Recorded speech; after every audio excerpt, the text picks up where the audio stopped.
langsung serahkan kepada Pak Andi untuk memberikan materi yang luar biasa pada hari ini. Silakan Pak Andi. Terima kasih Bu Feni. Ya. Selamat pagi semua. Saya share screen dulu ya. Bentar.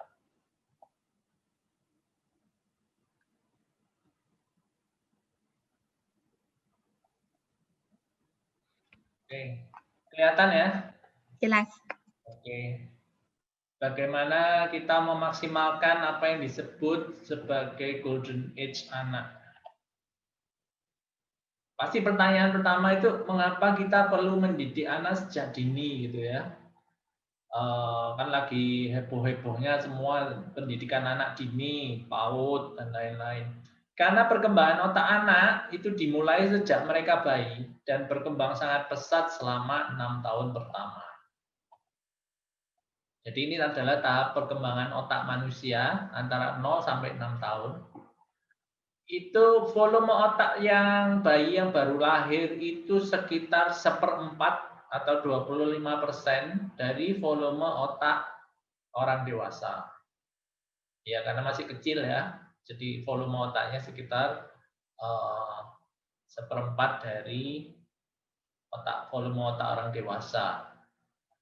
Kemudian anak usia 1 tahun itu sudah melonjak menjadi 50%. Jadi selama 1 tahun itu volume otak anak itu berkembang 2 kali lipat. Bisa dibayangkan ya, 2 kali lipat itu 100% perkembangan volume otaknya selama 1 tahun. Berikutnya, usia anak yang usianya sekitar 6 tahun itu biasanya volume otaknya sudah sekitar 90% dari volume otak orang dewasa. Sudah hampir mendekati lah volumenya dengan otak orang dewasa. Jadi kurang 10% biasanya kira-kira. 10% itu keluar di mana? 10% ternyata 10% terakhir itu dibentuk dalam 6 tahun. Jadi 6 sampai 12 tahun itu yang bertambah 10%. Karena itu adalah fase perkembangan prefrontal area. Jadi tempat pengambilan keputusan yang letaknya ada di depan. Otak bagian depan yang di dekat dahi biasanya ya.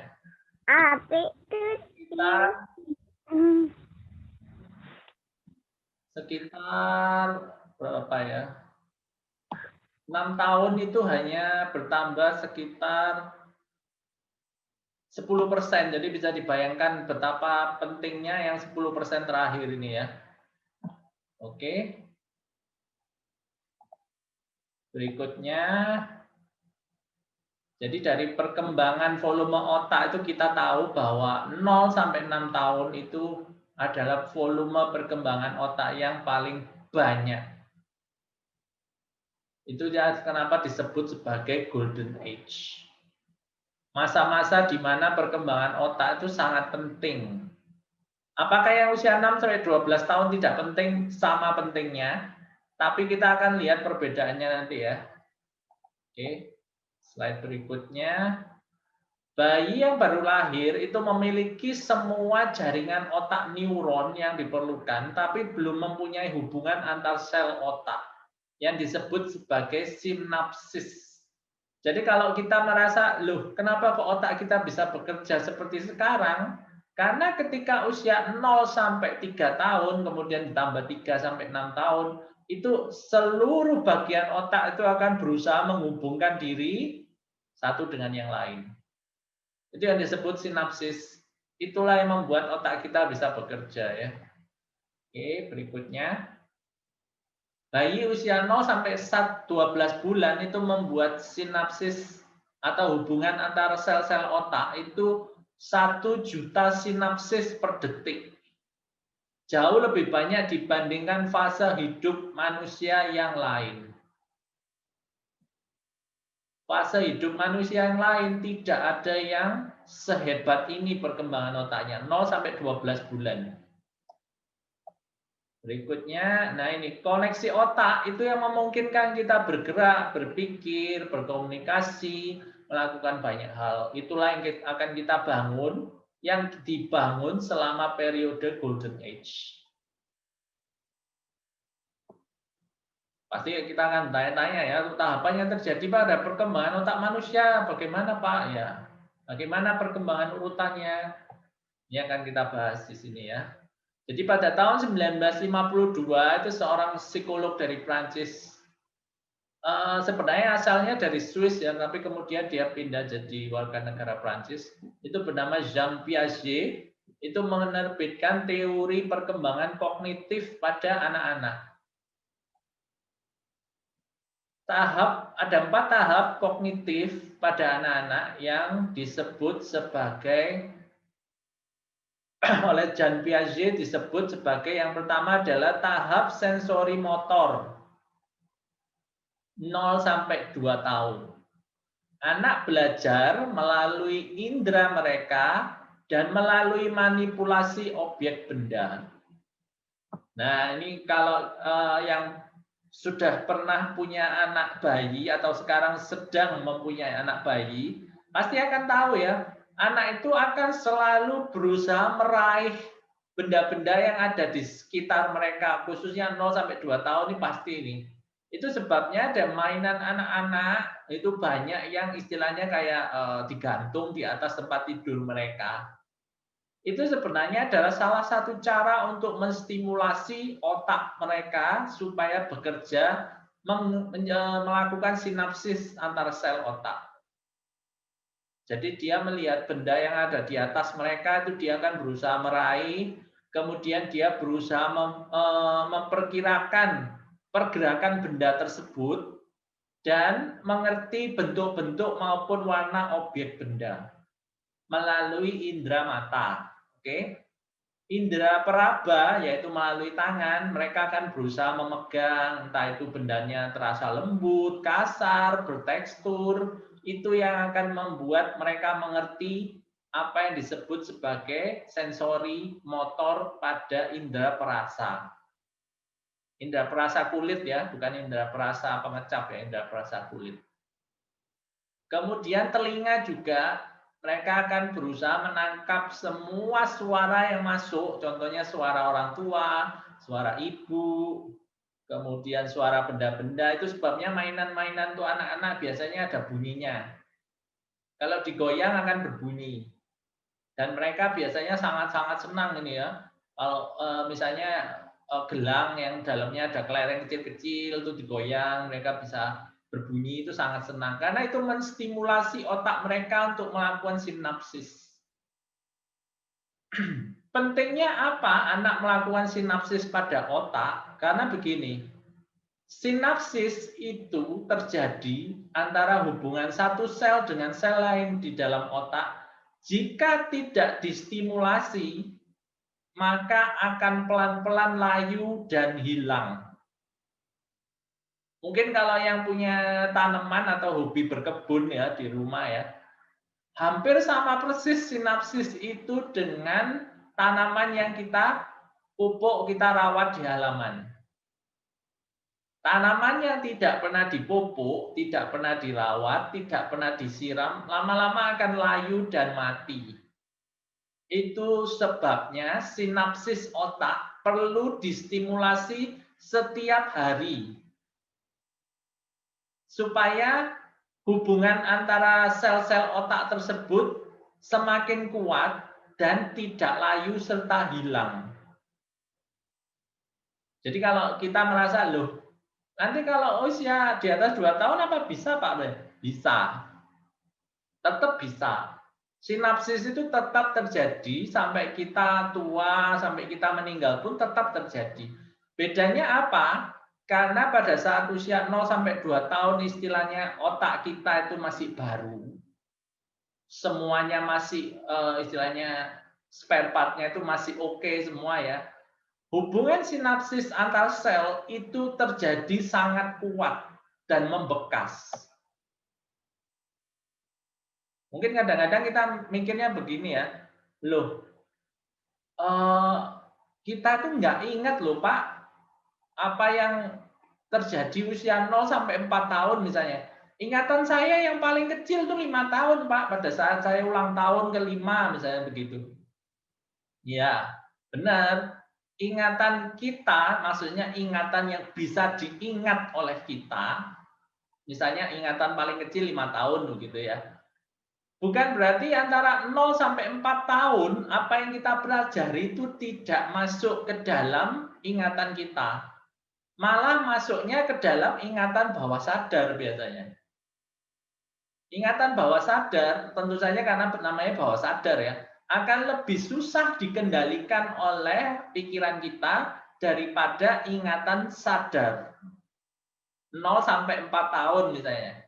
Saya masih ingat, saya tahu mungkin untuk saya sendiri ya, saya pribadi, ingatan terkecil yang saya ingat itu sekitar usia 1 tahun. Ingatan terkecil, tapi saya tahu mungkin nggak semua orang seperti saya ya, mungkin ada yang 3 tahun, 4 tahun. Ingatan terkecil saya itu 1 tahun. Dan saya merasa bahwa ingatan tersebut itu masih terlihat nyata dan membekas, tidak mudah hilang.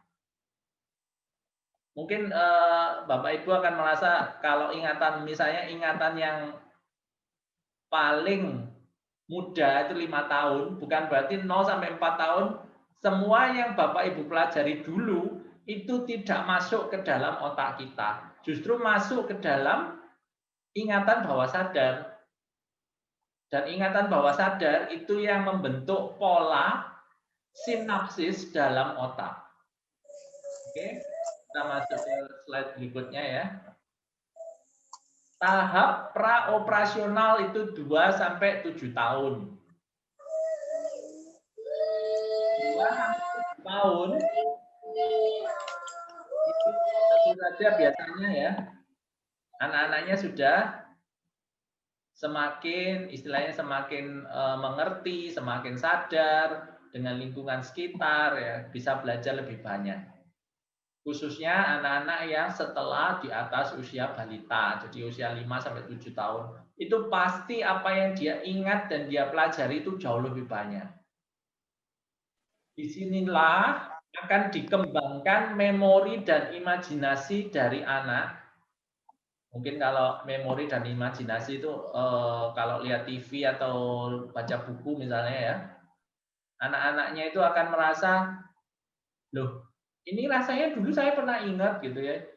Ini dulu saya pernah melakukan, atau kalau misalnya baca-baca buku fabel seperti Kancil dan Petani, Kancil dan Harimau, itu akan teringat terus sampai tua. Seperti tadi Bu Penny ngomong ya, belajar misalnya balonku ada 5 gitu. Sampai usia kita 40-50 tahun masih syairnya masih ingat gitu ya. Kemudian usia 2 sampai 7 tahun anak juga bisa belajar yang disebut hal simbolis atau abstrak. Yang dimaksud hal simbolis atau abstrak ini begini. Anak itu sudah mengerti kalau misalnya mau ke kamar kecil gitu ya, kamar kecil di tempat umum, dia akan melihat gambar simbol pria dan wanita dan dia akan mengasosiasikan simbol-simbol tersebut sebagai bahwa ini loh untuk pria, ini loh untuk wanita. Meskipun dia belum bisa membaca atau menulis. Itu yang disebut hal simbolis atau abstrak. Kemudian anak juga sudah mulai mengerti mengenai lampu merah misalnya. Oh, kalau merah itu berhenti. Kuning itu siap-siap atau mau ngerem gitu ya. Kemudian kalau hijau itu jalan. Itu sudah masuk ke dalam tahap praoperasional pemikiran anak. Jadi anak sudah mengerti. Bukan berarti merah itu tandanya hanya merah saja. Oh, itu warnanya merah, bulat merah, bukan. Dia sudah bisa menghubungkan antara hal simbolis dengan hal yang nyata dalam pemikirannya dia. Kemudian yang ketiga, biasanya anak sudah mengerti tentang masa depan dan masa lalu. Maksudnya begini, anak-anak usia 2 sampai 7 tahun itu biasanya sudah mengerti apa yang dimaksud besok. Apa yang dimaksud besok lusa, apa yang dimaksud minggu depan. Ya kan? Atau apa yang dimaksud kemarin, kemarin dulu, minggu lalu, bulan lalu, itu sudah mengerti. Itu kan sesuatu yang abstrak sebenarnya ya. Masa depan dan masa lalu itu tidak bisa diraba, tidak bisa dipegang. Tapi ketika anak sudah masuk tahap operasional, ada usia 2-7 tahun, mereka bisa mengerti hal-hal semacam ini. Oke ya, masuk ke slide berikutnya. Ini yang tahap operasional konkret, jadi usia 7-11 tahun. Menurut Jean Piaget, lebih sadar akan lingkungan sekitar. Jadi anak itu nggak hanya terpaku pada lingkungan rumah, tapi mulai mengeksplorasi lingkungan sekitar. Sering jalan-jalan di kompleks, misalnya sering bersepeda dengan teman-teman di kompleks. Kalau mau berangkat ke mall, misalnya dia sudah tahu jalannya.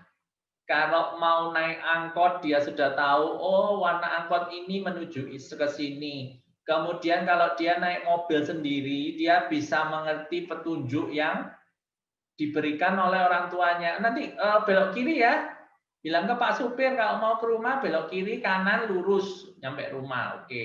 Atau ke tukang ojek yang biasa ngantar. Dia sudah bisa mengerti mengenai lingkungan sekitar. Kemudian yang mengenai tahap operasional konkret berikutnya adalah mengerti perasaan orang lain atau berempati. Anak usia 7-11 tahun itu harusnya, jadi ketika anak masuk kelas SD ya, kelas 1 ya, harusnya sudah mengerti bagaimana teman-teman di kelasnya, ini lingkungan kecil dulu ya, teman-teman di kelasnya mengharapkan apa dari dia, dan dia mengharapkan apa dari teman-teman di kelasnya. Contoh begini, kalau kelas 1 kan biasanya dibagi, yang piket untuk kebersihan kelas siapa, kemudian yang menjadi ketua kelas siapa, yang menjadi wakil ketua kelas siapa. Itu sebenarnya adalah hal-hal yang membuat kita tuh mengerti apa yang diharapkan orang lain dari kita. Jadi tidak hanya memikirkan diri sendiri, tidak hanya memikirkan saya maunya apa, tapi juga mengerti harapan orang lain terhadap kita. Itu yang disebut tahap operasional konkret. Ya. Yang ketiga, lebih tidak egosentris. Nah, kalau anak usia balita biasanya kan masih semau sendiri. Pokoknya saya harus diturutin, harus ini, harus itu, gitu ya. Usia 7-11 tahun adalah saat di mana mereka berusaha diterima oleh lingkungan sekitar, dalam artian lingkungan kecil, teman sekelas, keluarga, dan lain-lain, dengan mencoba menghilangkan egosentris yang ada dalam diri. Jadi misalnya berbagi mainan dengan adik, berbagi mainan dengan teman, berbagi makanan dengan teman, mengerjakan PR bersama-sama dengan teman, itu sebenarnya adalah ciri-ciri anak yang sudah lebih tidak egosentris.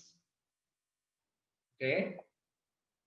Berikutnya, tahap terakhir dari tahap kognitifnya Jean Piaget ya. Tahap operasional formal itu di atas 11 tahun. Ditandai dengan apa? Mampu menggunakan logika. Logika yang dimaksud di sini bukan berarti harus logika akademik ya.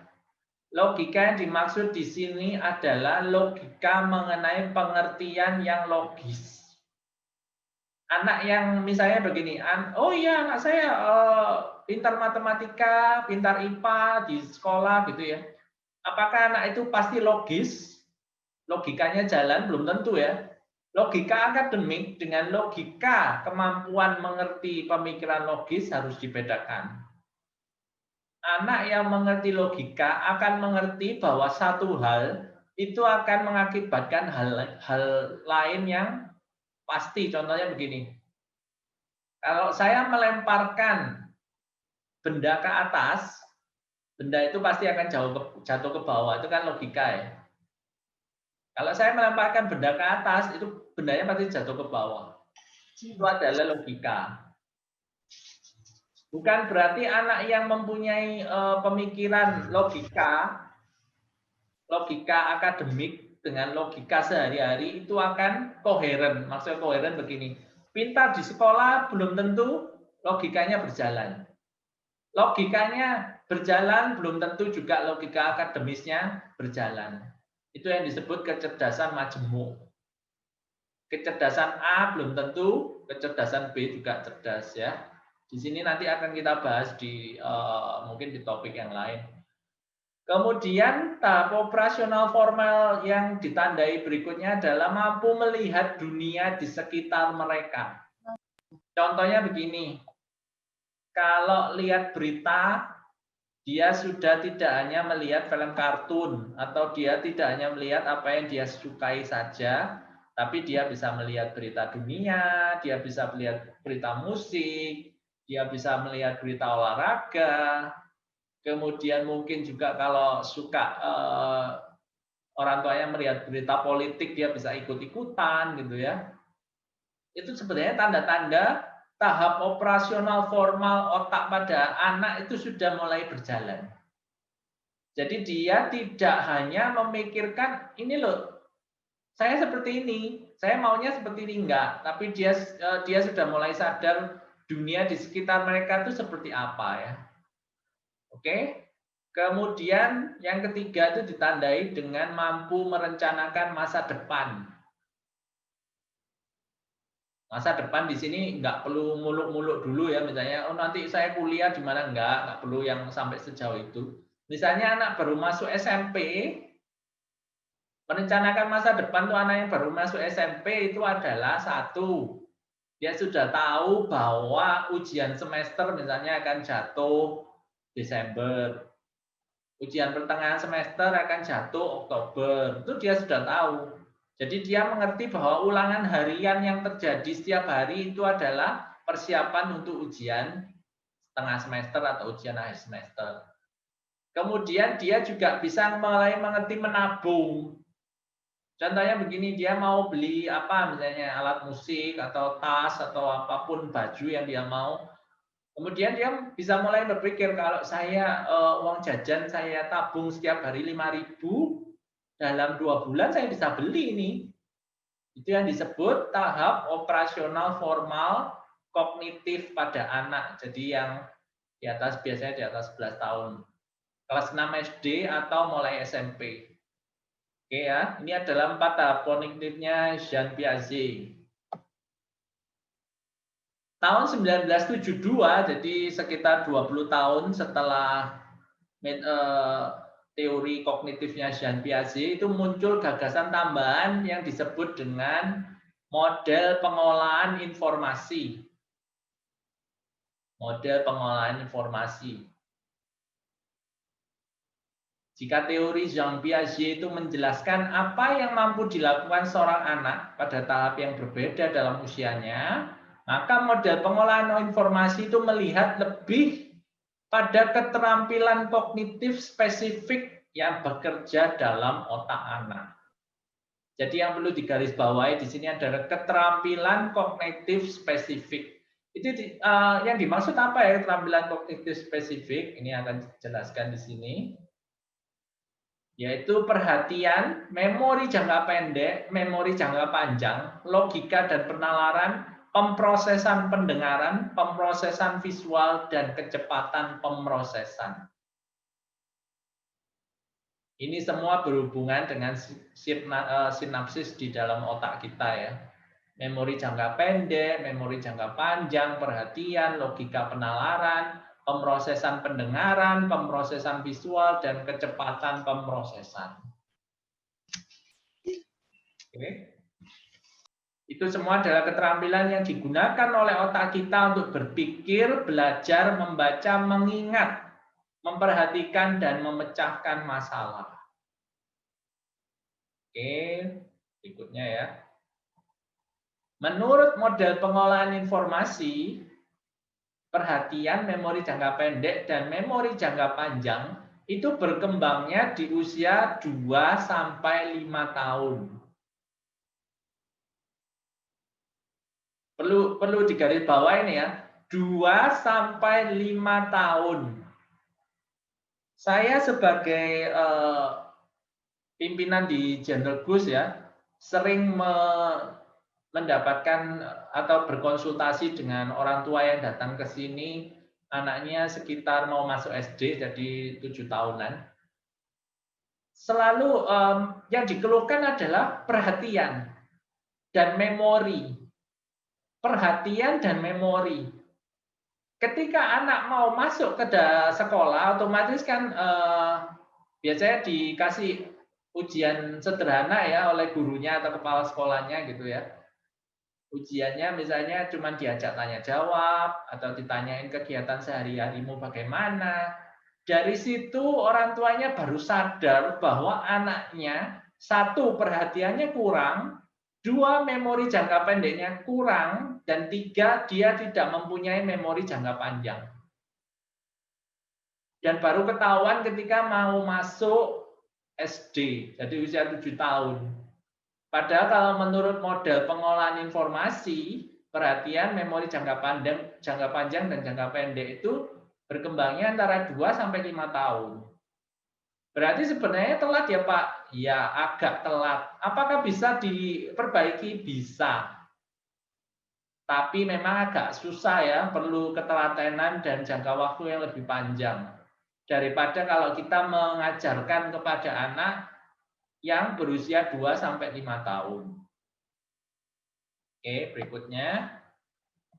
Nah, ini pemrosesan pendengaran dan keterampilan membaca yang baik itu berkembang antara usia 5 sampai 7 tahun. Pasti kita semua bertanya-tanya ya loh, apakah usia 0 sampai 5 tahun berarti anaknya nggak dengar gitu? Atau anaknya nggak bisa membaca? Anak saya ada yang 4 tahun bisa mulai membaca. Iya, setiap anak mempunyai kecerdasan kognitif yang berbeda-beda, tapi di sini diambil secara general, secara umum, bahwa itu biasanya antara usia 5 sampai 7 tahun. Apakah ada anak yang bisa membaca dengan baik di bawah usia 5 tahun? Ada pasti. Ada anak-anak tertentu yang keterampilan membacanya sangat bagus, sehingga usia 5 tahun dia sudah bisa membaca kalimat sederhana. Demikian juga ada yang secara pemrosesan pendengaran sangat bagus, sehingga kita mengucapkan beberapa syair lagu, dia sudah langsung bisa ingat.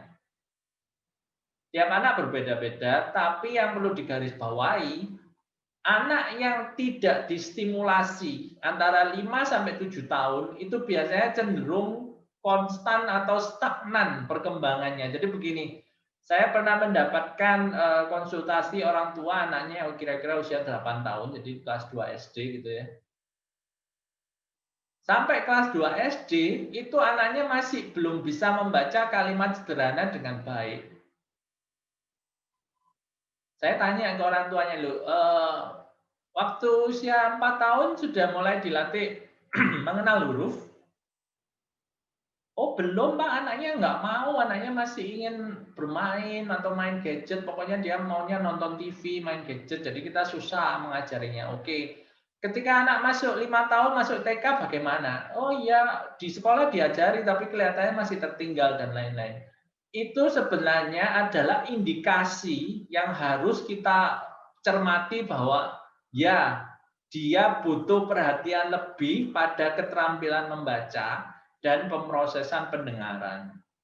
Jangan tunggu setelah anak tersebut lewat ya masanya ya. Karena biasanya begini, sekolah itu mulai mengajarkan sesuatu pada usia anak di mana anggapannya usia tersebut sudah anak tersebut matang. Contohnya begini, pemrosesan pendengaran dan keterampilan membaca berkembangnya 5 sampai 7 tahun, benar kan? Jadi sekitar usia TK. Tapi ketika masuk SD, itu baru diajarkan membaca dan mendengar cerita secara kontinu setiap hari. Kalau TK apakah diajarkan? Iya ada TK-TK yang mengajarkan anak untuk membaca, menulis, berhitung, itu sudah diajarkan di TK. Tapi kan tidak semua TK seperti itu. Tugas kita untuk mengenali, tugas kita sebagai orang tua ya, untuk mengenali kemampuan seorang anak, apakah dia bermasalah atau tidak di bidang tertentu. Jadi kalau dia bermasalah di bidang tertentu, harusnya itu yang sering dilatih. Oke? Slide berikutnya ya. Setelah usia 5 tahun, anak sudah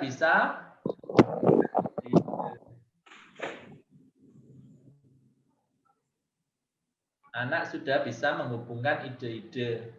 Dia sudah mulai mengerti, oh, jika saya melakukan hal ini, maka akan terjadi hal berikutnya. Itu yang disebut logika penalaran. Hubungan antara ide-ide. Kalau saya warnain buku gambar saya dengan warna hijau untuk daun misalnya, maka warna untuk tanah atau warna untuk matahari harusnya bukan hijau, karena hijau untuk daun. Itu yang disebut dengan hubungan antar ide-ide. Kalau saya bersepeda, maju, saya kayuh, maju. Kalau saya mundurkan dengan kaki, mundur. Itu adalah hubungan antar ide-ide. Kalau saya makan, tidak saya kunyah, saya akan tersedak. Itu adalah hubungan antara ide-ide. Harusnya anak setelah usia 5 tahun biasanya lebih mengerti ini ya. Jadi nggak perlu diberitahu terlalu banyak, hanya sekali 2 kali saja anaknya sudah mengerti. Berikutnya, nah ini yang saya tadi diomongkan di depan ya. Kemampuan kognitif tiap anak itu berbeda. Ada yang kuat logika, ada yang nyatanya kuat, ada yang bahasanya kuat. Ini dijelaskan lebih teliti ya di dalam teori kecerdasan majemuk. Jadi kita sebagai orang tua tidak perlu merasa ya anak saya nggak bisa logika matematis dengan baik Pak, gimana kalau sekolah dan lain-lain. Anak saya kurang bisa alat musik Pak ya gimana. Setiap anak mempunyai kemampuan yang berbeda, tidak apa-apa, itu wajar normal. Yang penting adalah jangan istilahnya kita jadi orang yang fatalis. Fatalis maksudnya begini. Jika anak saya hanya pintar musik, berarti dia belajar musik aja yang banyak. Jika dia pintar logika akademis, dia belajar aja di sekolah yang banyak. Jika dia visual spasialnya bagus, dia minta gambar aja yang banyak, yang lain nggak usah. Itu yang disebut dengan fatalis. Padahal kan nggak seperti itu. Dari kecerdasan majemuk yang 8 macam itu, sebisa mungkin tidak jomplang. Supaya anaknya menjadi anak yang seimbang dan stabil, baik secara emosi maupun akademis. Saya pernah menemukan orang tua yang berkonsultasi di tempat saya ya, bahwa anaknya pintar sekali secara logika akademis. Akhirnya yang dileskan itu hanya les pelajaran sekolah. Untuk yang lain-lain seperti bahasa, musik, visual spasial, kinestetik, itu ketika dites di tempat kami sangat-sangat minim. Jadi anaknya cenderung menutup diri, introvert, dan tidak mau bergaul. Karena dia bisanya hanya satu. Sementara mungkin teman-temannya begini, kalau cerita lagu atau cerita olahraga atau cerita apapun, dia jadi merasa tersisihkan. Dia bisanya hanya logika akademis. Hal seperti itu yang kadang kita kurang perhatikan ya, bahwa seorang anak itu lebih baik dia seimbang daripada dia hanya bisa satu hal dengan sangat bagus, sementara lainnya sangat kurang. Oke. Berikutnya ya. Nah, sekarang masuk ke latihan sesuai gaya belajar anak. Tadi kan sudah kita berikan pengertian bahwa teori kecerdasan majemuk itu begini-begini gitu ya. Caranya untuk melatih supaya anak cerdas itu bagaimana ya caranya ya? Saya akan berikan pengertian mengenai 4 jenis gaya belajar yang terjadi pada anak. 1, gaya belajar visual. Visual itu maksudnya begini, saya melihat maka saya bisa. Anak seperti ini tidak bisa kalau hanya diberitahu secara lisan, Tidak bisa hanya melakukan maka dia akan ingat, itu tidak bisa dia. Dia harus melihat, karena otaknya memproses secara visual. Anak seperti ini biasanya suka buku-buku bergambar gitu ya, kemudian suka hal-hal yang menyolok, hal-hal yang pemandangan yang indah-indah, pasti suka anak seperti ini. Gaya belajar yang kedua adalah lingual atau bahasa. Saya mendengar maka saya bisa.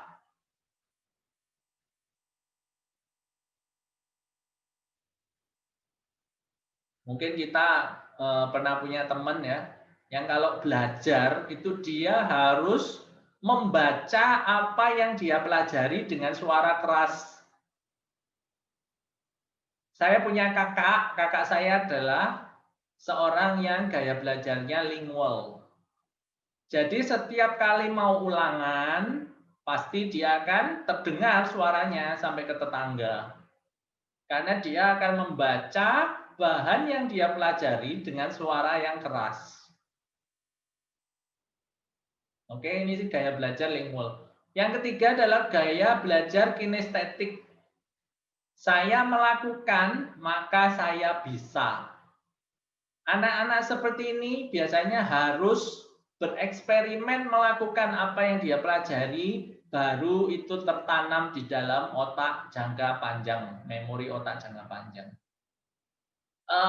Kesulitannya karena kinestetik ini begini, tidak semua kelas itu mengakomodir anak yang melakukan gaya belajar kinestetik, ya kan? Ada sekolah-sekolah tertentu yang cara pembelajarannya masih konvensional, itu biasanya anak duduk, diam, melihat penjelasan guru, mencatat, dan lain-lain. Anak susah untuk melakukan eksperimen, jadi kelihatannya anaknya nggak bisa diem gitu ya. Lari-lari, duduk di bangku yang mestinya bukan bangkunya sendiri, dan lain-lain. Memang gaya belajar kinestetik ini harus disesuaikan juga dengan sekolah anak. Ada sekolah anak ada yang tidak mengakomodir gaya belajar kinestetik ya. Yang keempat, gaya belajar sinkronik. Saya merekam dalam otak maka saya bisa. Ini adalah gaya belajar yang paling jarang dimiliki oleh anak karena ini biasanya melibatkan yang namanya photographic memory.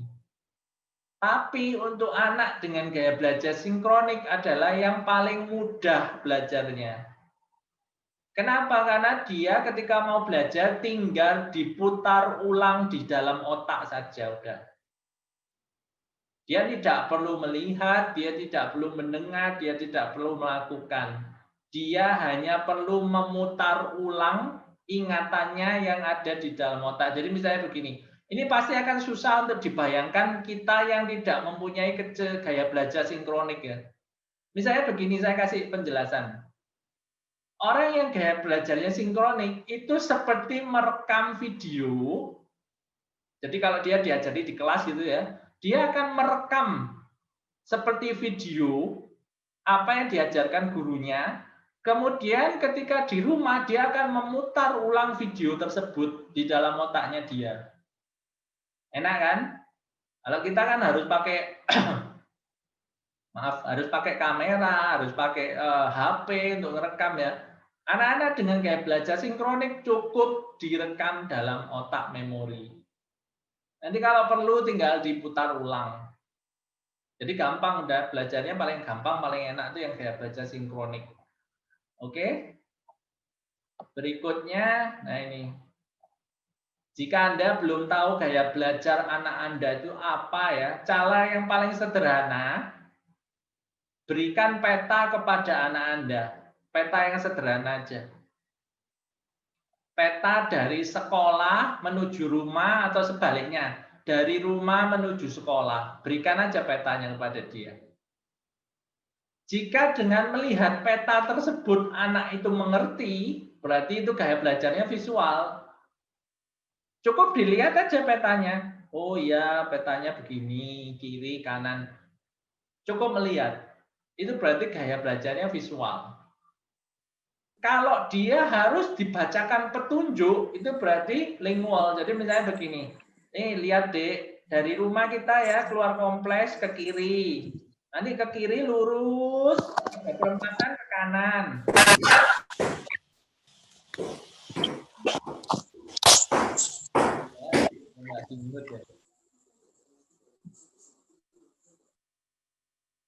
Kemudian ke lurus lagi, ketemu pertigaan ke kiri. Nah, itu sekolah adik.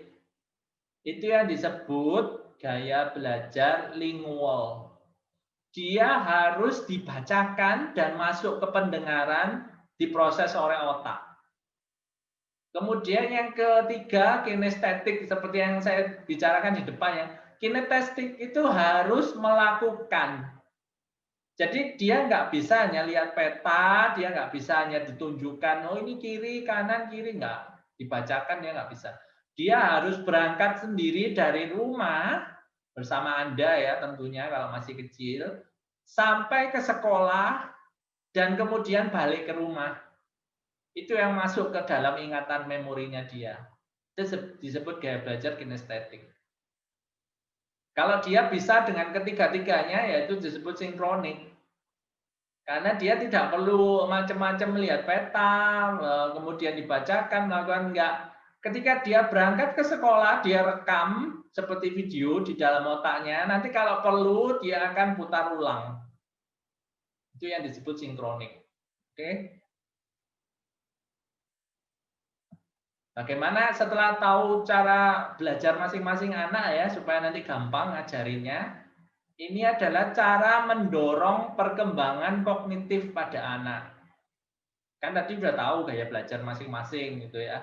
Sekarang kita akan coba untuk mengajari supaya kognitif anak berkembang baik. Usia 0 sampai 12 bulan, apa yang perlu distimulasi? Bicara dan pastikan bayi Anda menatap mata Anda. Saya garis bawah yang belakang ya. Pastikan bayi Anda menatap mata Anda. Lupa kenapa kok harus menatap? Kan anaknya baring di tempat tidurnya, saya bisa kerjakan yang lain, pokoknya saya omong-omong. Saya kan jelaskan kenapa dia harus menatap mata Anda ya. Bayi usia 0 sampai 12 bulan itu secara linguistik itu dia belum matang dan dia belum berkembang dengan baik. Jadi dia harus melihat ekspresi wajah lawan bicaranya untuk mengerti kira-kira emosi apa yang terjadi. Ini penting ya. Saya sering sekali mengalami banyak orang tua yang datang berkonsultasi selalu mengatakan, anak saya tidak mau menatap mata saya atau lawan bicaranya. Ya, karena sejak kecil tidak pernah dibiasakan seperti ini.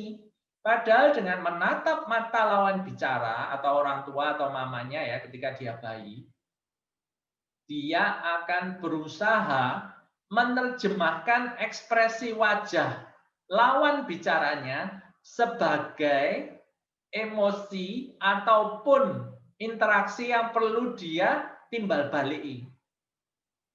Kalau tidak pernah dilakukan, maka apa yang terjadi? Dia tidak pernah akan merasakan emosi dari lawan bicaranya ketika usia 5 tahun atau 6 tahun. Dia tidak perlu merasakan emosi tersebut. Akibatnya anaknya kelihatannya semakin semau sendiri, benar nggak? Karena dia nggak perlu merasakan emosi. Yang kedua, bacakan buku bergambar. Ya, stimulasi visual ini ya. Dan stimulasi lingual juga. Bagaimana buku bergambar itu membuat anak berimajinasi. Bedanya sama gadget apa, Pak? Gadget kan lebih baik, lebih canggih. Saya juga nggak perlu harus nemeni anak, saya bisa melakukan yang lain, ya kan? Saya akan jelaskan kenapa buku bergambar yang dibacakan untuk anak itu lebih baik daripada anak diberikan gadget. Meskipun di gadget itu contohnya misalnya gini, anaknya lihat YouTube, ada video bagus-bagus, warnanya, gambarnya. Tapi buku bergambar itu akan membuat anak berusaha berimajinasi, berusaha menghubungkan antara satu gambar dengan gambar lain. Jadi misalnya begini, gambar di halaman 1 itu hanya gambar kancil di tengah hutan. Ya kan? Kita akan ngomongi kancilnya nih di tengah hutan. Gambar di halaman kedua, kancilnya sudah di dekat rumah Pak Tani, misalnya begitu. Apa yang terjadi antara gambar kancil di halaman pertama yang di tengah hutan dengan gambar di halaman kedua kancil di dekat rumah Pak Tani, itu yang akan dihubungkan oleh otak anak Anda. Dia akan mengerti, oh kancilnya jalan keluar dari hutan mendekati rumah Pak Tani. Itu yang akan dihubungkan di otak anak. Bedanya apa dengan video yang ada di YouTube? Lo kan lebih bagus kan Pak? Kelihatan kancilnya dari hutan keluar jalan ke dekat rumah Pak Tani. Ya, bagi kita yang sudah dewasa memang tidak ada bedanya. Buku bergambar dengan video tidak ada beda, yang malah lebih enak video ya kan? Gambarnya bagus, tidak perlu mikir banyak-banyak. Tapi untuk anak usia 0 sampai 12 bulan, kalau hanya dilihatkan video, dia tidak pernah menghubungkan satu peristiwa dengan peristiwa lain, satu ide dengan ide lain. Padahal 0 sampai 12 bulan itu yang berkembang banyak adalah sinapsis, hubungan antar sel otak. Kalau tidak percaya begini, coba kita yang sudah dewasa ini, lihat film yang 1,5 jam. Kira-kira apa yang terjadi? Anda bisa kan duduk, lihat aja, nggak usah ngapa-ngapain, nggak usah mikir berat-berat, nggak usah apa. Jalan aja kayak naik mobil. Bisa pasti, saya yakin bisa. Kenapa? Karena semua kejadian yang ada di dalam film itu sudah dihubungkan lewat gambar di film tersebut. Ya kan, nggak perlu mikir. Anda tinggal diem aja kayak orang naik bis itu disupirin sama supir bisnya. Anda tinggal lihat gambar pemandangan sawah, bangunan, gedung di sebelah kanan kiri jalan Anda. Udah selesai. Anak kecil seharusnya tidak dibuatkan pengertian seperti itu. Anak kecil harus distimulasi bagaimana menghubungkan ide satu dengan ide lain, gambar satu dengan gambar lain, pemikiran A dengan pemikiran B. Itu yang disebut sinapsis. Kadang orang tua nggak mengerti. Saya menerima banyak sekali konsultasi orang tua ketika anaknya sudah 5 tahun, dan mulai usia 2 sampai 5 tahun anaknya dapat handphone, lihat YouTube, dan lain-lain. Apa yang terjadi? Anaknya seperti tidak bisa mengerti apa yang harus dia lakukan. Disuruh belajar juga nggak mengerti, disuruh melakukan hal A tidak mengerti, hal B tidak mengerti. Apakah anaknya tersebut bodoh? Tidak, anaknya sangat cerdas.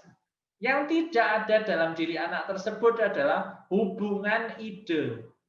Kalau saya melakukan A, hasilnya B. Kalau saya melakukan B, hasilnya C. Itu yang nggak ada. Karena tiap hari hanya nonton YouTube atau televisi.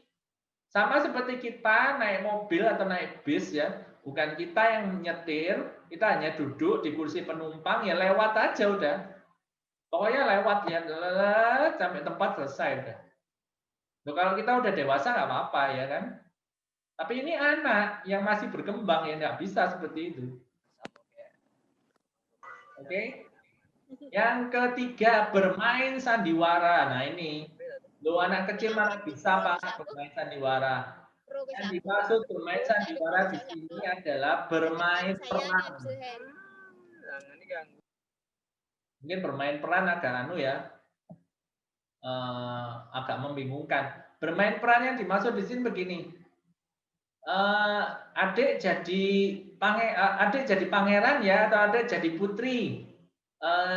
Mama jadi kelinci atau apa gitu. Itu akan membuat anak berusaha untuk mengerti secara empati. Jadi kalau mengerti secara empati ya, maksudnya empati itu apa?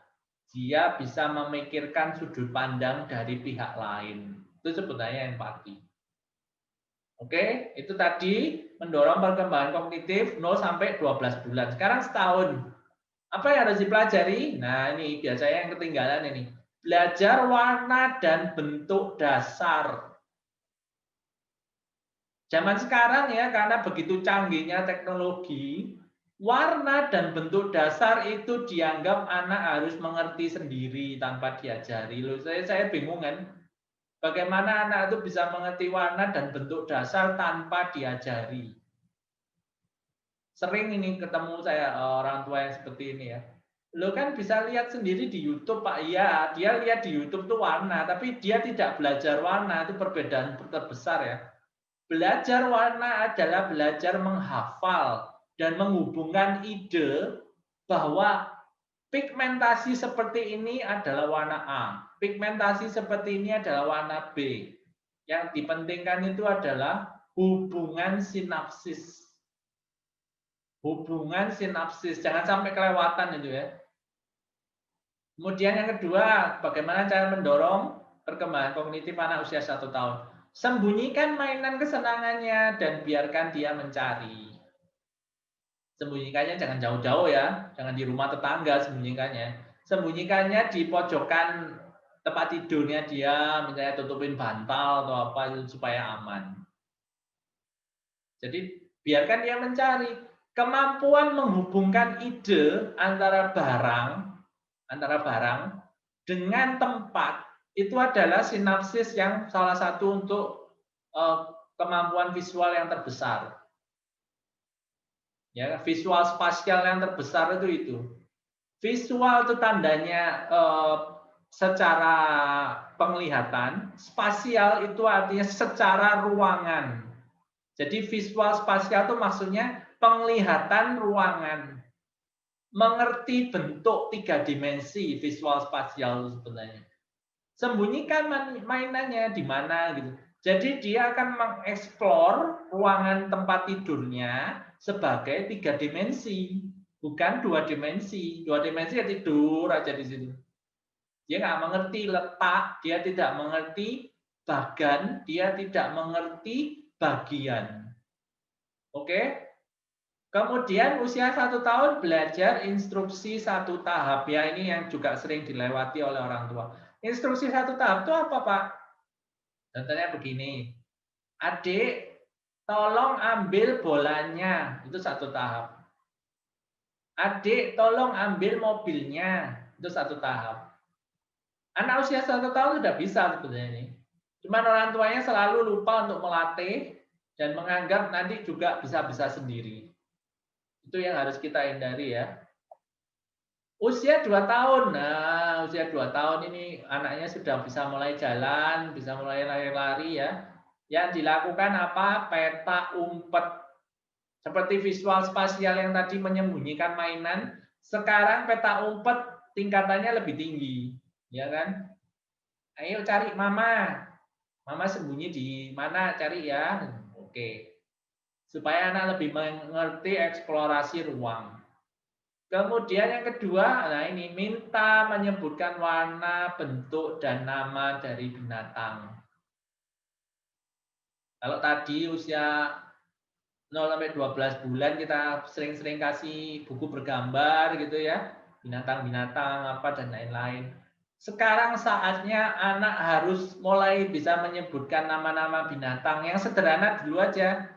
Contoh kalau di rumah pelihara kucing, pelihara anjing, pelihara ikan hias, kelinci, hamster, itu dia harus bisa menyebutkan.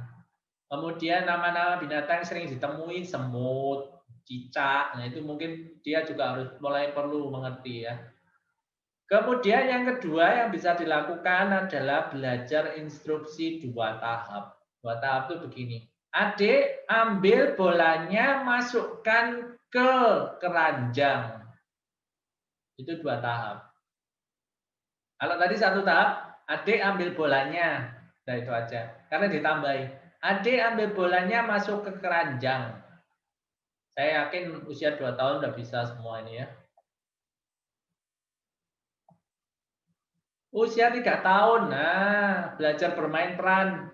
Kalau tadi belajar sandiwara ya, kita yang lebih banyak memainkan peran. Sekarang anaknya yang harus lebih aktif bermain peran. Yang tadi dia mau jadi kancil, pangeran, putri atau apa nggak apa-apa terserah. Pokoknya bermain peran. Kemudian yang kedua belajar bernyanyi lagu anak-anak. Kadang kita meremehkan ya kemampuan bernyanyi lagu anak-anak. Nggak apa-apa meskipun suaranya sumbang. Yang diperlukan itu bukan sebagus apa anak itu bernyanyi, tapi sebaik apa anak tersebut menghafal, satu, dua, lafal dari lagu tersebut, tiga, bagaimana anak tersebut menghubungkan antara lagu dengan emosi. Jangan sampai lagunya gembira, anaknya diem aja ya. Lagunya nari-nari, anaknya diem aja. Harusnya nggak seperti itu ya. Anaknya juga mulai bisa menghubungkan antara lagu dengan emosi. Kemudian yang ketiga, belajar instruksi 3 tahap. 3 tahap itu yang ditambahin. Adik, ambil bolanya, masukkan ke keranjang, berikan ke mama. Itu 3 tahap. Oke? Usia 4 tahun. Nah, perkembangan kognitifnya adalah belajar tugas sederhana. Setelah selesai makan, piringnya dibawa sendiri ke belakang. Kalau perlu ya sendoknya sendoknya dibilas atau bagaimana. Terserah, tiap keluarga punya aturan sendiri-sendiri ya. Anaknya sudah bisa mulai ikut dilibatkan. Kemudian belajar berhitung angka 1 sampai 10. Pentingnya apa belajar berhitung? Satu, anak bisa belajar mengenai sequence atau tahapan. Bahwa setelah satu itu dua, tiga. Jadi anaknya nggak terbingung-bingung ketika masuk ke dalam hitung-hitungan nantinya ya. Belajar bercerita tentang kegiatan sehari-hari. Ya memang usia 4 tahun kadang masih ada yang cadel, ada yang ngomongnya belum bagus, nggak apa-apa. Yang penting anaknya sudah bisa mengerti apa yang dia rasakan sehari-hari, dia bisa ceritakan kepada orang lain. Latihan emosi. Belajar bercerita tentang kegiatan sehari-hari adalah latihan emosi. Kemudian keempat, belajar mengambil keputusan sederhana. Hari ini mau pakai baju apa, Dek? Kita ke mall. Pakai baju yang ini ya, yang Powerpuff Girls. Atau baju Iron Man atau apa. Biarkan anaknya memilih untuk hal-hal yang sederhana dulu. Oke. Usia 5 tahun ya. Harus mulai belajar mengenal kalimat SPOK dengan baik dan benar. Belajar kata-kata kompleks. Saya pernah mendapatkan konsultasi orang tua, anaknya usia 10 tahun, itu kata-kata yang dia pahami dan dia kuasai masih sangat sederhana seperti anak usia 4 tahun. Kenapa bisa terjadi seperti ini? Ketika anak belajar di usia 4-6 tahun belajar mengenai bahasa gitu ya, yang dia lakukan ketika dia meminta sesuatu adalah menunjuk dengan gestur. Jadi perkembangan bahasa kompleksnya tidak terjadi alias tertinggal. Jangan sampai kita seperti itu ya. Berikutnya adalah belajar menggambar hewan dan lingkungan. Kopi yang di sini ya. Mungkin ya, kita sudah terbiasa melihat gambar di slide itu ya. Gambar gunung dengan gambar jalan di tengah. Ternyata memang ada itu ya, aslinya seperti itu. Gak apa-apa lah, anak-anak juga akan senang lah diminta menggambar sesuatu yang dia tahu. Oke, usia 6-8 tahun belajar simbol. Simbol-simbol lalu lintas ya sudah bisa. Simbol-simbol sederhana mungkin juga sudah bisa ya. Nggak perlu yang sulit-sulit dulu. Tapi tergantung anak juga, kalau anak mempunyai kemampuan simbol yang bagus ya juga bisa untuk simbol-simbol yang kompleks. Kemudian belajar memahami sudut pandang orang lain atau empati. Ini kadang yang selalu dilupakan oleh kita sebagai orang tua ya. Ketiga, belajar kesopanan sederhana. Nah, ini yang saya kasih ilustrasi gambar adalah mengantri. Kesopanan sederhana mengantri ya. Latihan mengantri itu sebenarnya latihan yang sangat penting meskipun sederhana. Karena dengan mengantri Anda akan menahan diri atau bahasa Inggrisnya self-regulate. Anda akan menahan diri menunggu giliran.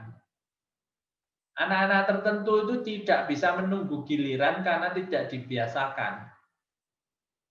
Ketika dia minta A, orang tuanya harus segera memberikan. Kalau tidak, anaknya tantrum, gulung-gulung, nangis, dan orang tuanya bingung.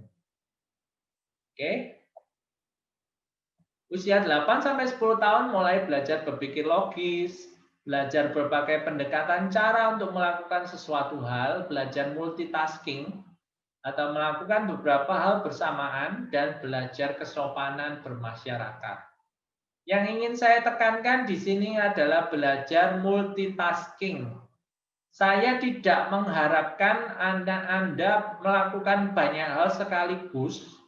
Contohnya begini, nonton TV sambil buat PR atau sambil main gadget itu disebut multitasking. Ya, tidak seperti itu ya. Itu yang terjadi, anaknya konsentrasinya pecah ya. Multitasking itu maksudnya begini, ketika dia belajar matematika misalnya, dia di dalam otaknya dia masih berjalan apa yang disebut sebagai ini loh yang akan saya lakukan nanti setelah belajar matematika. Saya masih punya tugas A, B, C. Jadi anak harus mulai mengerti usia 8-10 tahun bahwa dia akan melakukan beberapa hal bersamaan sesuai waktu yang diberikan pada dia. Sudah nggak bisa seenak sendiri ya, karena usianya 8-10 tahun. Nih, Lev Vygotsky, seorang peneliti dari Rusia pada awal abad ini ya, itu menekankan peran penting dari interaksi sosial dalam perkembangan kognitif. Maksud interaksi sosial begini, anak itu tidak akan cepat maju kalau dia tidak berinteraksi dengan orang lain yang berpengetahuan lebih dari dirinya. Jadi contohnya guru, orang tua, ataupun orang-orang lain di sekitar lingkungannya yang lebih dewasa. Semakin banyak interaksi dengan orang-orang yang lebih pengetahuannya, anaknya akan lebih cepat secara kognitif berkembangnya. Oke. Ini penutup ya. Perkembangan otak anak itu berjalan seperti melalui padang rumput. Jalan yang paling sering dilalui itu akan menjadi pola seterusnya yang akan menjadi pola berpikir seorang anak. Jadi kalau Anda merasa, loh, ketika saya dewasa, kok yang saya pikirkan selalu berbeda ya. Yang selalu saya pikirkan berbeda misalnya dengan apa yang hendak saya lakukan. Itu karena ketika kita kecil dulu, apa yang kita lakukan, itu mempengaruhi pola pikir kita. Jadi misalnya begini, dulu saya segala sesuatu gampang, mudah mencapainya. Kalau saya mau A, besok sudah dapat, atau malah nanti sore sudah dapat gitu ya. Itu akan terpatri dalam pikiran anak bahwa jalan dari A ke B itu mudah. Saya nggak perlu berbelit-belit, pokoknya kalau dari A ke B ya harus dapat A ke B. Ketika dewasa ya menghadapi tantangan, menghadapi kesulitan, anak tersebut akan bingung. Dia tidak bisa mengerti ini loh, ketika mau A ke B tidak bisa, dia bisa ke C dulu, dia bisa DE baru ke B dulu, dia nggak bisa. Karena dari kecil dia tidak terlatih untuk mengerti bahwa ini yang harus dilakukan. Otaknya itu belum, ketika masih kecil otaknya itu belum membiasakan diri untuk melalui berbagai macam pola. Jadi kayak padang rumput itu ya, yang dijalani itu dari A ke B, terus dari yang lainnya itu nggak dilakukan. Otomatis ketika besar ya ngertinya dari A ke B aja, padahal bukan itu yang harus kita stimulasi pada anak yang masih dalam tahap perkembangan. Oke, sampai di sini pembahasan saya untuk kognitif. Kiranya bisa cukup memberikan pengertian ya bagi kita semua. Saya kembalikan kepada Ibu Feni. Ibu Feni, silakan. Ya, makasih ya Pak Andi, luar biasa ya. Kita jadi lebih tahu gimana cara memaksimalkan golden age anak-anak kita ya. Sudah ada beberapa pertanyaan, nanti entah Pak Ben, entah Pak Andi ini yang jawab ya. Saya langsung jawab, bacakan mulai pertanyaan dari Ibu Candiana ya. Mau tanya ya, cara belajar anak apakah yang bisa merupakan gabungan dari 4 cara yang sudah dijelaskan? Misalnya melihat, melakukan, atau kombinasi lainnya. Ini biasanya bisa kejawab kalau di tes bakat ya, anaknya itu lebih maksimal di mana gitu. Keempatnya pasti ada sih. Mungkin Pak Andi bisa jawab, Pak Andi? Ya, gabungan untuk yang sinkronik itu gabungan dari ketiganya sudah. Jadi visual, lingual, kinestetik itu kalau gabungan namanya sinkronik. Jadi ada ya memang orang gabungan ya istilahnya ya. Iya. Yang kedua Ibu Sulistiawati, mohon izin tanya, apakah bisa untuk gaya belajar ini dirubah mengingat orang tua sejak awal biasa membantu belajar tanpa mengerti karakteristiknya? Gaya belajar anak maksudnya ya. Jika bisa, bagaimana langkah yang kami terapkan sebagai pembiasan baru agar gaya belajar anak lebih efektif dan bisa memaksimalkan potensi anak? Untuk gaya belajar memang susah diubah ya, khususnya untuk anak-anak yang sudah usia 7 tahun ke atas. Kalau misalnya masih di bawah 5 tahun, misalnya begini, Anda biasa membacakan cerita pada anak Anda yang usianya balita. Itu akan menstimulasi pemrosesan lingual dalam otak dia. Jadi nanti pelan-pelan, lama-lama, dia akan terbiasa memproses secara lingual. Otomatis belajarnya nanti pelan-pelan akan secara lingual. Tapi itu kalau anak istilahnya di bawah 5 tahun.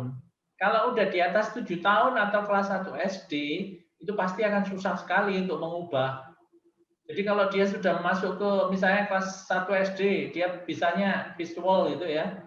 Kita berusaha untuk mengalihkan jadi lingual atau kinestetik atau sinkronik malahan itu akan sangat susah.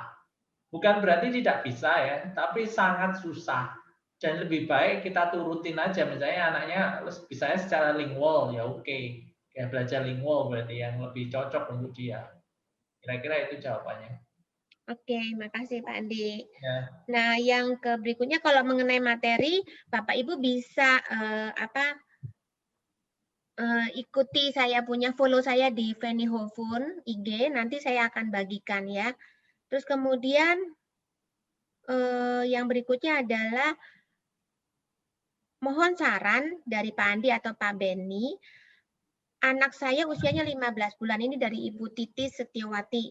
Mohon saran dari Pak Andi atau Pak Beni, anak saya 15 bulan, sejak usia 8 bulan sudah saya biasakan membacakan dongeng melalui buku cerita bergambar. Tapi anak tampak tidak tertarik, belum tuntas menceritakan halaman 3, dia udah membalik ke halaman lainnya. Mohon saran bagaimana supaya anak bisa menikmati momen membaca buku pertamanya. Ya, biasanya 15 bulan. Ya, biasanya untuk anak sekitar 1-2 tahun ya, memang kemampuan perhatiannya kan masih rendah ya. Mungkin kalau anak di bawah 2 tahun tuh paling di bawah 20 detik. Jadi harapan saya kalau untuk memilihkan buku, jangan yang terlalu tebal dan sebisa mungkin bacanya juga 1-2 halaman dulu. Karena memang rentang konsentrasinya rendah ya, cuman 20 detik atau malah di bawahnya kalau anak usia 22 tahun. Jadi kalau dia misalnya sampai halaman ketiga sudah kelihatan ogah-ogahan, mau membalik-balik sendiri, ya itu memang rentang konsentrasinya dia maksimal segitu. Jadi coba kita bacakan dulu 1-2 halaman.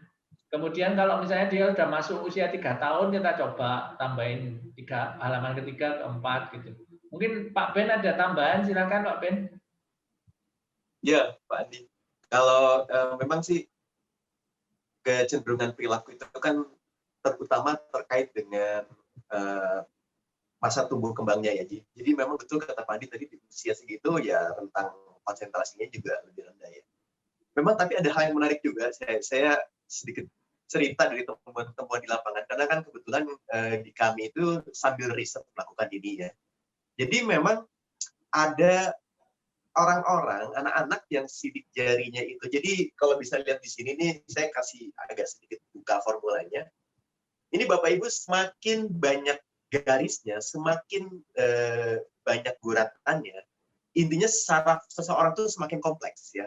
Nah, itu akan ketemu dua tipe nanti. Ada orang yang fast learner dan ada orang yang slow learner. Ini kita nggak bicara bagus dan jelek ya.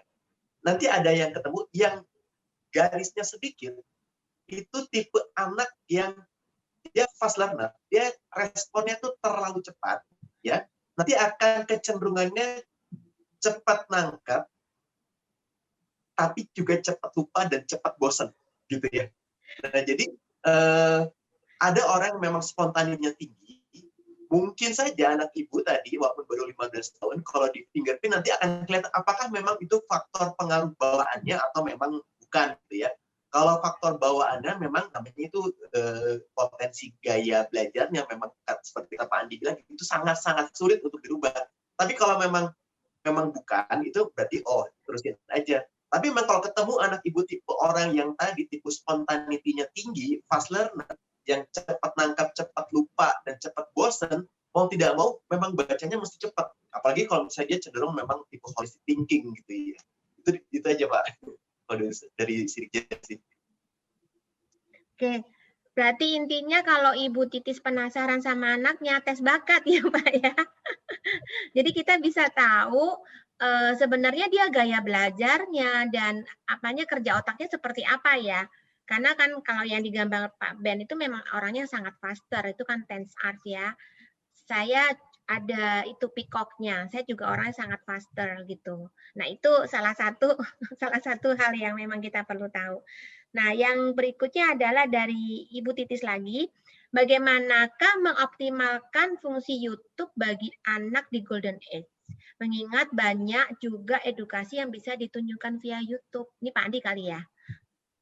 Ya, jadi begini, kadang kita itu nggak YouTube itu sebenarnya juga ada materi yang sesuai usia ya, maksudnya nggak semua video itu baik untuk semua jenis usia anak. Maksudnya begini, usia 0 sampai 2 tahun jika ditunjukkan video yang istilahnya tidak interaktif, tidak ada interaksi sama sekali, hanya seperti menonton film, otomatis hubungan sinapsis di dalam otak itu nggak terlalu terbentuk sebenarnya. Itu sebabnya dulu ya, saya sangat suka ketika ada film seperti Dora the Explorer. Itu kan mesti Doranya setiap berapa detik dia berhenti kan.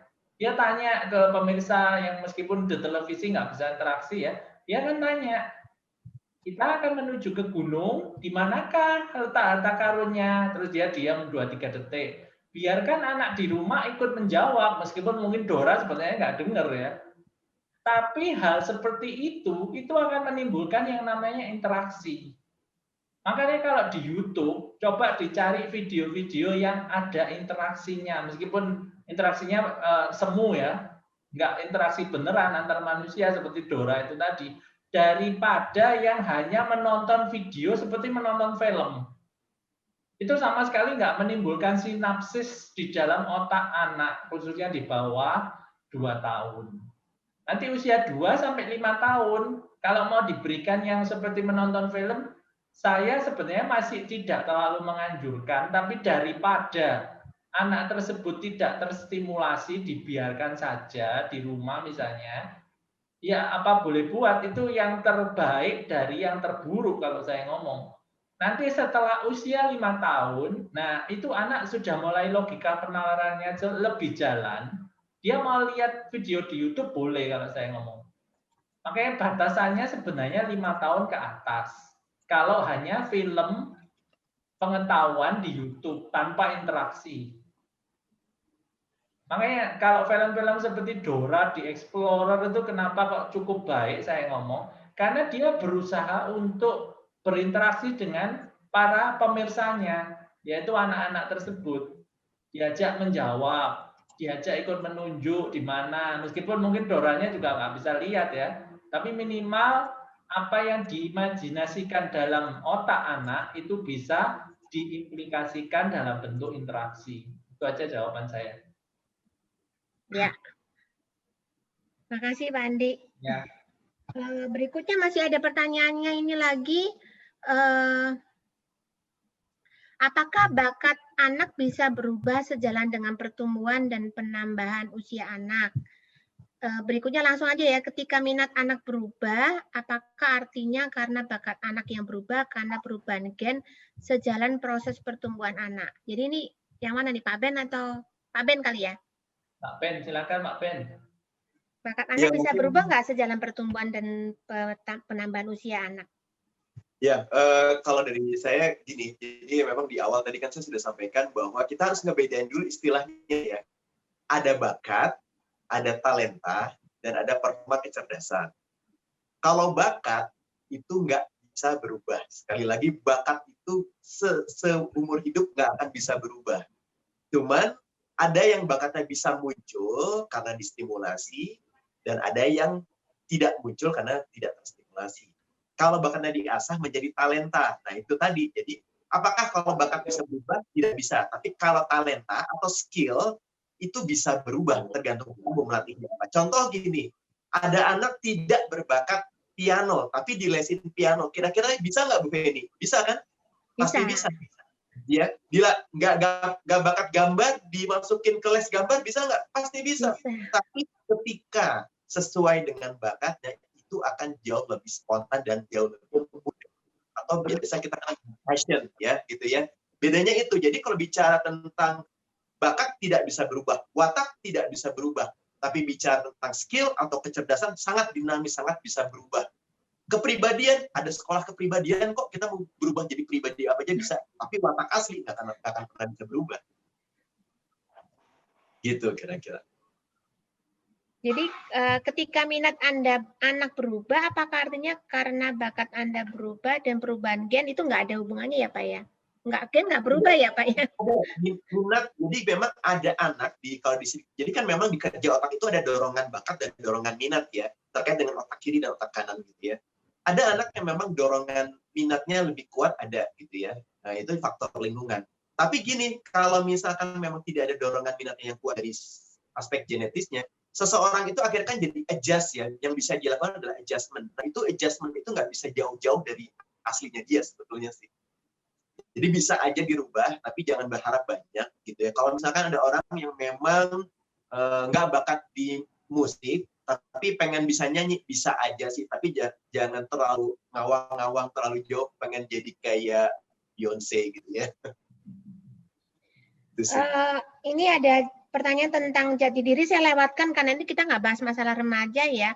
Ibu Candiana juga tanya lagi, ketika kulit jari tangan terluka cukup dalam, setelah lukanya sembuh, apakah tidak merubah pola sidik jarinya? Ya, betul. Itu hebatnya sidik jari. Sidik jari tidak berubah. Sidik jari itu dia polanya tetap ya. Kecuali kalau misalkan tangannya terbakar, sidik jarinya bukan hilang, tapi dia kayak tertutupi dengan jaringan kulitnya ya, tapi tidak rusak. Memang ada kalau misalkan Bapak Ibu yang susah ketika di absensi atau di biometrik di KTP atau apa, itu bukan sidik jarinya hilang, tetapi tidak terbaca karena memang kulitnya mungkin kalau emak-emak banyakan nyuci kali ya, atau apa gitu ya, atau mungkin keriput tangannya, tapi sidik jarinya tetap ada. Nah di kita itu metode kita jauh lebih mudah untuk bisa men-scan itu karena kita nggak sespesifik di biometrik di KTP atau di bikin paspor. Okay.